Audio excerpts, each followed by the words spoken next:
Hi guys, welcome to my channel. வாங்க ஒரு குட்டி விலாக் பார்க்கலாம். இன்னைக்கு நான் என்ன பிரேக்ஃபாஸ்ட் பண்ணியிருக்கேன்னு பார்த்தீங்கன்னா கேப்ப மாவுல பசங்களுக்கு சாக்லேட் கேக் பண்ணி கொடுத்தேன். அது எப்படி பண்ணேன்னு வாங்க வீடியோக்குள்ள போய் பார்க்கலாம். நான் 2 முட்டை எடுத்துக்கிட்டேன், 3 வாழைப்பழம் எடுத்துட்டேன், நல்லா கனிஞ்ச வாழைப்பழம், சீனி, ஏலக்காய் எல்லாத்தையும் நல்லா போட்டு மிக்ஸியில் அடித்து எடுத்துக்கிட்டேன்.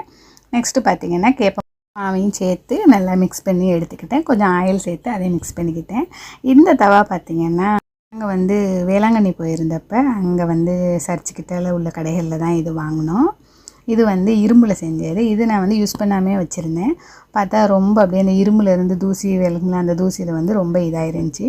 கடைசியில் நல்லா நான் க்ளீன் பண்ணி எடுத்ததுக்கப்புறமா தண்ணியை ஊற்றி ஹீட் பண்ண அடுப்பில் வச்சு அந்த தண்ணி சூடானதுக்கப்புறமா அதை கீழே ஊற்றிட்டு அதுக்கப்புறம் ஆயில் சேர்த்து இப்படி பனியத்தை ஊற்றிக்கிட்டேன். பனியத்துக்குள்ளே உள்ளாக்க டைரி மில்க் வச்சு செஞ்சுருந்தேன். பசங்களுக்கு ரொம்ப பிடிச்சிருந்துச்சி.